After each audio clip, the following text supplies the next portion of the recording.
Hi everyone, it's Mike from Downtown Comics, and here's James. James, nice to see you again. Yeah, you too, Mike. It's been a little bit of a winter here It at the has. beginning of January, and so yes, we did not have a show last week because of various weather and work-related things. So before we begin, and we get started, we're going to have one comic each of us that we're just going to have an honorable mention that came out last Wednesday. But then we're going to talk about comics that are coming out the week of Wednesday, January 15th, 2025. And so, yeah, let's begin. Before we get started, though, I should say downtowncomics.com is the place to go to check out all the new comics and covers.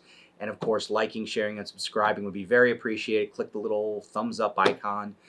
That really, really helps. All right, so we're going to wheel it back. Yeah. We're going to wind it back to next Wednesday. What was your favorite book of last week? Well, that would be January 7th. January 7th. Aquaman #1. Okay. That was okay. yeah, definitely my favorite. I've never really been a huge Aquaman fan. Okay. And I read this one, and then immediately I was like, I went to the store to see if you guys still had the omnibus. And I went ahead and got the omnibus because I was like, I like it that much. Okay, so let me ask though, because a customer asked me, and I guessed. Do you know how many Aquaman series there have been? Oh gosh, I don't. Okay, I think this is the 8th. I said 8th. I wasn't sure. Anyone in the comments, check for sure. And I'm talking just about Aquaman, not miniseries or whatever. Just Aquaman series. That's for DC. That's quite a lot, actually, okay, for a major character. You know, yeah. So Marvel, that would be nothing, obviously. But DC, they don't stop and restart a lot of times. And Aquaman is one of the heroes that tends to get a run and then stop and then come back. Him and Green Arrow, I think, are two big ones. So, all right, that's cool. Mine was, what was mine last week? Oh, man. Oh, it was Magic. Magic #1. Yeah, okay, yes. yeah, okay. So Magic, the X-Men, she got her own book. And I'm pretty sure that besides having a miniseries in the 80s, she has not had her own title. Wow. So it's been a while since she's been the star of her own book. So I read it, and I know as much about magic as the next person, and it was fun. If you like Ghost Rider, if you like the mystical stuff, yeah, it gets right into that. There's spells and witches and mystical stuff and demons from Limbo and the whole thing. But she looks cool. She's got a big sword, Final Fantasy style, and it looks like it'll be a fun book. So we'll see how long it goes, but I did enjoy it. So, all right. Sweet. Okay, onward to this week, to the current. All right, so we've each got 3 books. Go ahead. What's your first one? First one up for me is Ultimate Wolverine #1. All right, that's a huge release this week. Yeah, definitely. You said you got a chance to read it. I did. I did. Okay, read gotcha. It, yes. Yeah.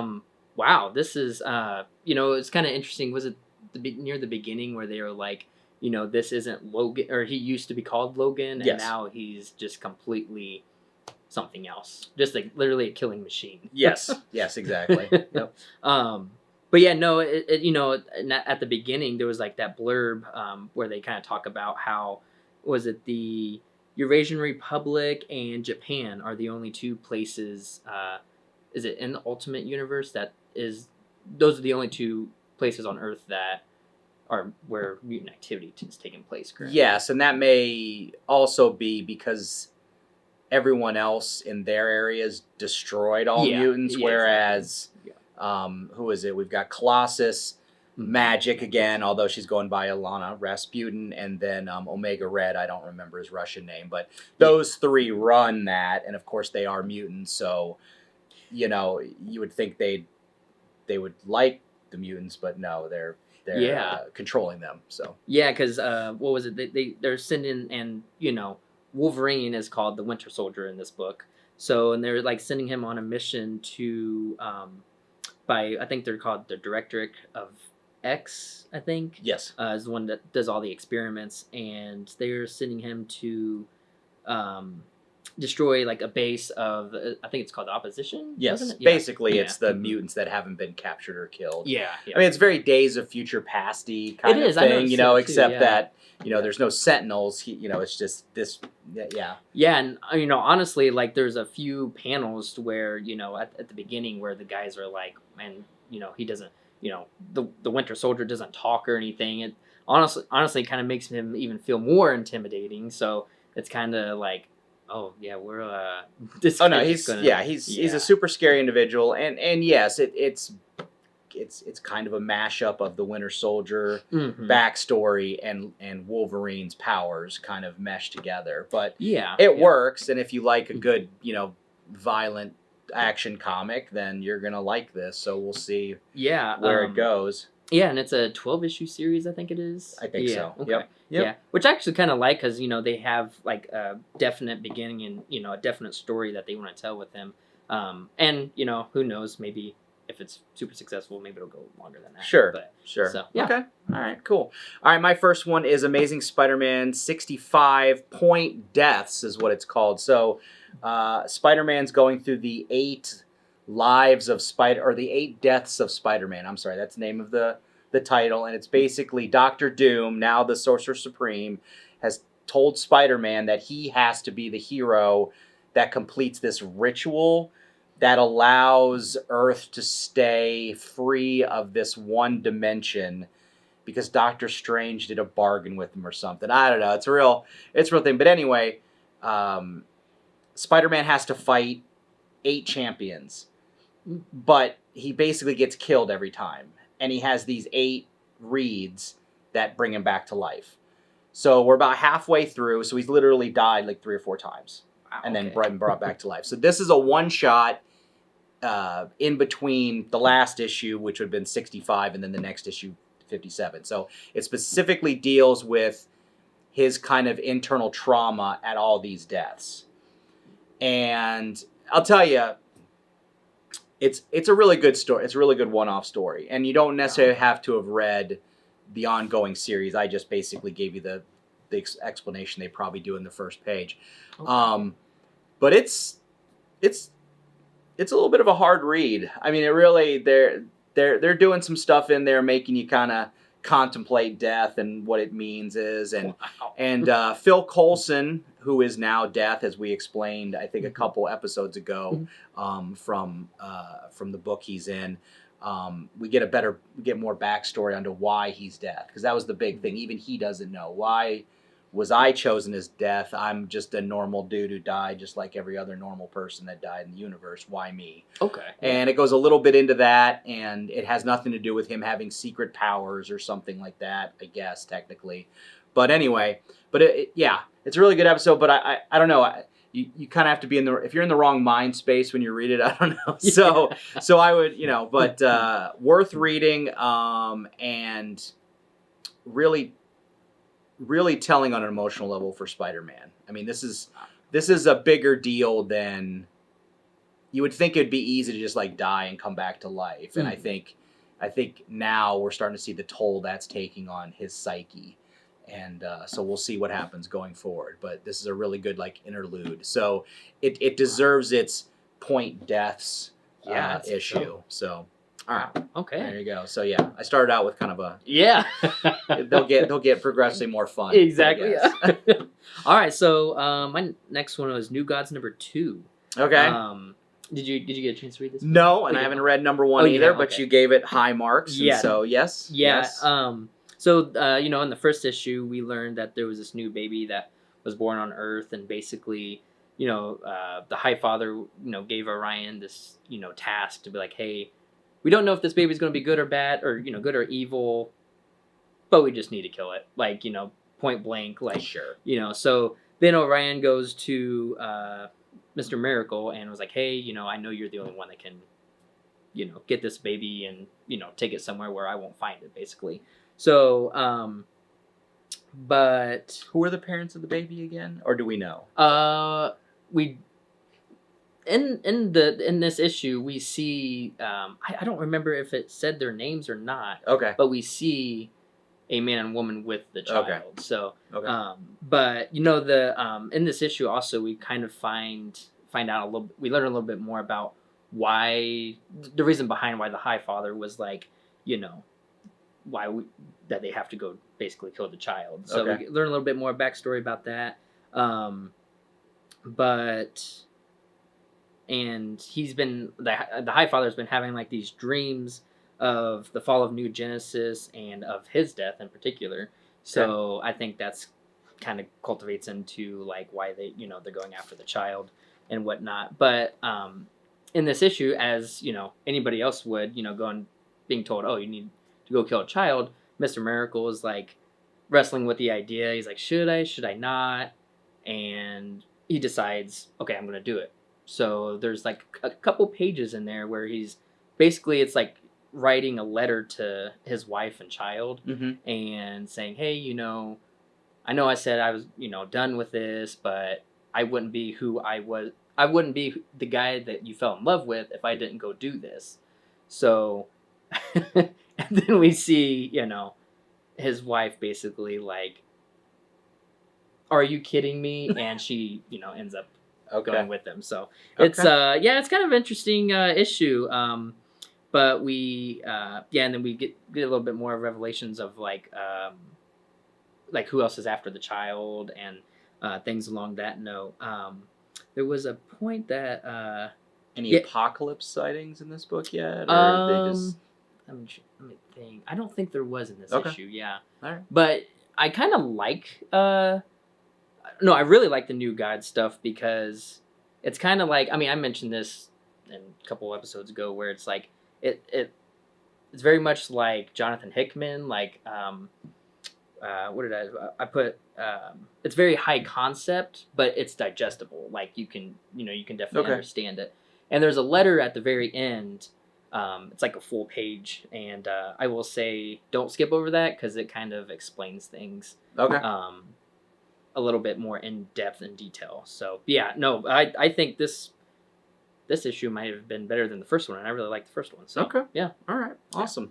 All right. I'm going to stick with DC, and I read the Green Lantern Fractured Spectrum one shot. All right. So this one is going to launch the new Green Lantern Corps. Mhm. They've been doing some stuff behind the scenes, which I haven't read everything. I've been following Green Lantern on and off, but Okay, not yeah. religiously. So again, it's a one shot you can just pick up and read. There's a lot going on, obviously, because there's a lot of characters.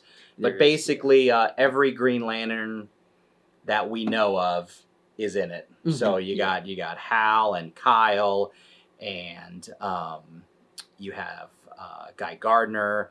You've got Kilowog, who I guess was dead, which I kind of knew, but I guess he's not now. Mhm. He's back. I guess the Guardians are dead, but they're kind of also back. They've been reincarnated. Right. So it's a whole new, they're setting up a whole new thing. And the big thing is that all the core Spectrum batteries, the red and the green and the purple and the blue, they've all been destroyed. Yeah. So Fractured Spectrum refers to the fact that the colors are not focused. So everything is just kind of out there in like these weaves and stuff. So we have a new villain. His name is Sorrow. He's not quite a Black Lantern. I'm not going to call him a Black Lantern because again, the purpose of the book, the focus of the Green Lantern Corps will be at the beginning anyway, is to bring at least the green spectrum back and build a new power battery. So that's kind of going to be the core idea of going forward. But the issue was good. It was fun to see all the characters and the different roles they may play. I was kind of surprised by Guy Gardner's role. And me too. Yeah, he doesn't come across the same. He's been softened a tad, I think, or the edges have been. So maybe that's because of the way he's going to be in the new movie. Who knows? Right, you know. Yeah. So, but fun. So if you're just have a passing interest in Green Lantern, may want to try something. That's a perfect one shot to see if you're going to like the stuff going forward, and then the Green Lantern Corps will be releasing in a couple months, I think. So yeah, that's what I was gonna say. As like it's a good jumping on point for the new storyline. Yeah, definitely. Yep. So all right, sweet. All right. So last for me is the question all along the Watchtower number 3. Okay. I'm kind of going back to what you said about Phil Coulson about being having the Stone of Death, right? Yes, yeah, he's the Infinity Stone. He is basically death for all practical purposes. Yes. Okay. Yes. So yeah, kind of going back to that because obviously he's human and Renee Montoya is human. So it's funny because in this third issue, like all the cards are laid out, and about like who's trying to break into who's trying to infiltrate the Watchtower and this and that. And but I feel like she still struggles with this idea of why me, basically. Right. So was it last issue they fought the Eradicator, and there was in this issue, she actually went in the cell that they're keeping the Eradicator, and she was basically like, asking him questions, be like, "Who do you work for?" Blah blah blah. Obviously he's not answering, Right. so she starts beating the crap out of him. Okay. And I don't remember. She put some sort of ring on, and I don't recall what that was. Okay. But obviously he's binded, so he can't do anything. Right. But yeah, so it's let me see. I had a couple points there. So does she have access to like the toys of the Justice League kind of thing? Like, I think she does. Yeah. Okay. Yeah. So, but she doesn't really. Like, she doesn't use, use Right, something, but right. yeah. Okay. I think she does. Okay. But I really like the question all along the Watchtower. You could read this by itself, Mhm. or which is great. I mean, it's a mini series, but if you read like all of these these different series, you get this whole like beautiful picture of like what's actually going on, like Justice League, this, a bunch of all the other DC books right now.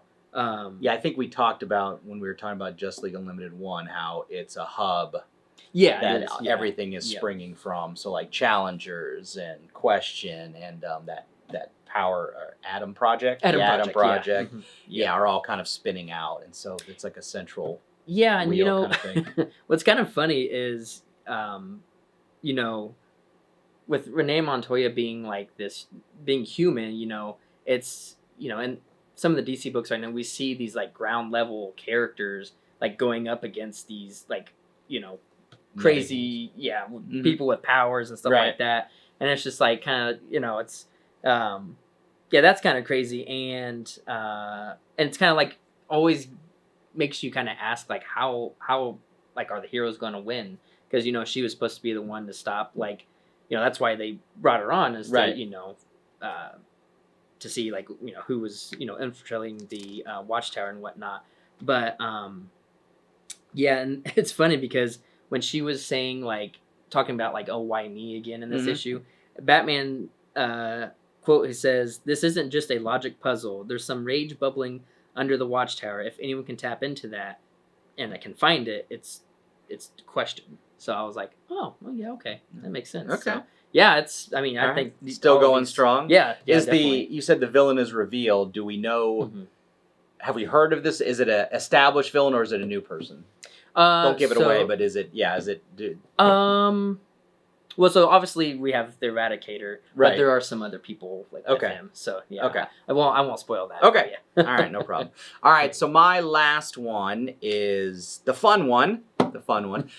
Star Trek Lower Decks. So if you're a Star Trek fan, hopefully you're a big enough fan to have watched Lower Decks. I don't know. Are you a Star Trek person at all? Not too much. Yeah. Okay, well, Lower Decks is an animated series. It ran, I think it was 4 or 5 seasons, and it just ended, like on TV, like the last okay. episodes. It was canceled, so it ran its course, and it's in animation, but it takes its concept on the idea that it was going to be all about the ensigns, the lower level characters, not the captain and the first officer, like most Star Trek series, right? The captain, the first officer, science officer, engineering.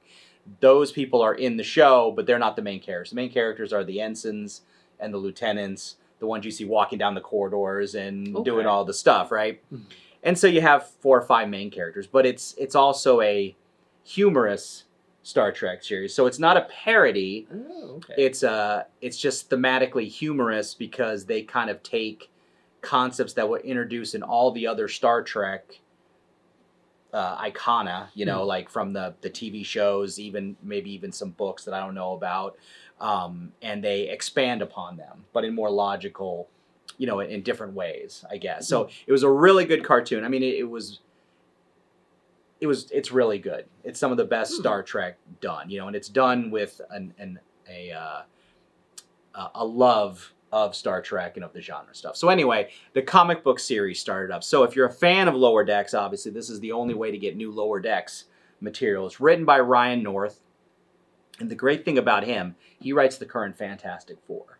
Now, I didn't Google this guy. Feel free to Google this guy. But this guy is either a professor of theoretical physics, or the dude just loves theoretical physics. Because if you read his Fantastic Four story, the Fantastic Four currently, the way he writes it is, he's going into some high science concepts that I think are mostly real. Like, he probably takes it in a direction to be comic booky, but the core idea of what is going on that Reed Richards is, just spitting out, sciencey terms, right? It's not gobbledygook. It's actually based on real theoretical stuff, and then he takes it into. So same thing with Lower Decks. You can tell that his love of theoretical physics is real, or knowledge, or love of it, because yes, this current issue number 3 is the one I'm doing, is a very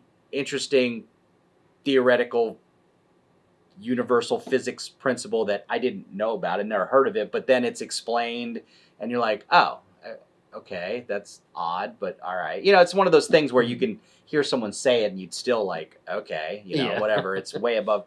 But again, it's really good. I think if you're a Star Trek fan and you're looking for something to read, this is one of the best Star Trek books that are out there, actually, this Lower Deck. So you should check it out. It is one of those books, like, if you don't like Star Trek, you're probably not going to get into it. But it is funny, but it's funny in a way that if you watch Star Trek, it's funny. I don't know that it's laugh out loud kind of, jokes, that kind of thing. So, Is so it anyway. a series or ongoing? No, I think it's ongoing. I mean, as long as okay. it sells well. Yeah. Nice. And like I said, why not? This is the only new stuff you can get. The show's done. So there you go. So yeah, that's it. Yeah, it was fun. Right. I loved it. Sweet. Sounds good. All right. All right. So I think we're done with this week. Thanks, everyone. And hopefully, depending on the weather and everything else, we're back on a regular schedule. And you'll see us next week for some new comics. Do we know anything? Do we have a preview of anything that's coming out next week? I never check the list of what's coming out. I like to be surprised, even though I'm the one that orders it. Right, yeah. Most of the time I'll wait. I just wait for the box to open. I'm like, oh, that's out this week? Great. Exactly. I'm so bad. I should be better about that, but I don't know. So anyway, all right. We'll let you guys go. Thanks for watching. Again, liking, sharing, subscribing is always appreciated. Thank you, James. Yeah, thank you, Mike. All right, we'll see you next week. Bye-bye.